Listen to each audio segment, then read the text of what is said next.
हम अक्सर सुनते हैं कि एक ज्ञानी महात्मा है, वो सारे संसार का सत्य जानते हैं, उनके पास हम अपनी समस्याओं का समाधान पाने जाते हैं। ये उचित भी है कि हमें ज्ञानी ध्यानी लोगों से जीवन और संसार का सच जानने का यत्न करते रहना चाहिए। लेकिन क्या आपने कभी सोचा है कि संसार का समूचा सच आपके अपने सोचने और समझने पर निर्भर करता है। कोई ऐसी विद्या नहीं जिससे संसार में बिखरे सारे ज्ञान को कोई एक व्यक्ति समझ ले और हमको समझा दे। संसार का समूचा सच जानने का दावा करना एक प्रकार का मन बहलाव है।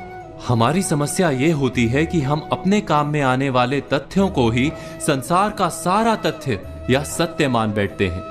एक उदाहरण के लिए, हमें जिस नगर जाना होता है, हम उस तक जाने के ही रास्ते की खोज करते हैं। उस समय हम बाकी के नगरों का रास्ता नहीं खोजते।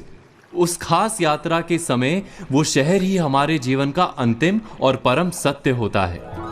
इसी तरह जब हम जीवन के किसी काल में किसी समस्या के समक्ष होते हैं, तब उस समस्या से पार पाना ही हमारा जीवन सत्य होता है। और उस समस्या से पार पाने का उपाय जो भी बता दे, वही हमारा गुरु बन जाता है।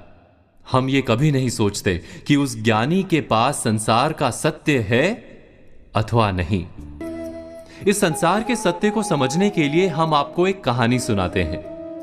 एक समय की बात है, महात्मा बुद्ध से उनके शिष्य आनंद ने प्रार्थना करते हुए उनसे संसार के सत्य को समझने का आग्रह किया।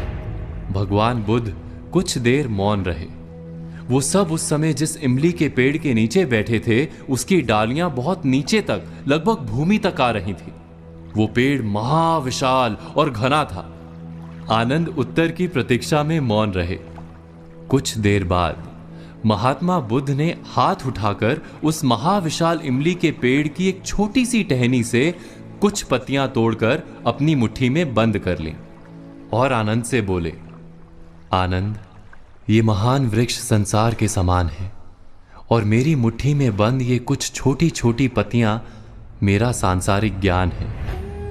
इस संसार को समझना किसी एक के बस की बात नहीं। इसे हम सबको हर पीढ़ी और हर युग में समझने का यत्न करना होगा। तुम अपने स्तर पर अपना प्रयत्न करते रहो।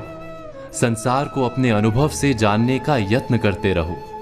जितना तुम स्वयं जानोगे, वही संसार का वास्तविक ज्ञान होगा। बाकी सब केवल उपदेश होता है। बुद्ध ने स्वीकार किया कि वे पूरे संसार का ज्ञान नहीं रखते, इसीलिए वे महात्मा और महान थे। हमें भी अपने अपने अनुभव से संसार का सत्य पाने के लिए प्रयत्न करते रहना होगा। कोई और हमें जीवन और संसार के सत्य से परिचित करवा ही नहीं सकता। हां, हमें भुलावा देकर भटका अवश्य सकता है। इस पर विचार, मनन और चिंतन अवश्य कीजिएगा।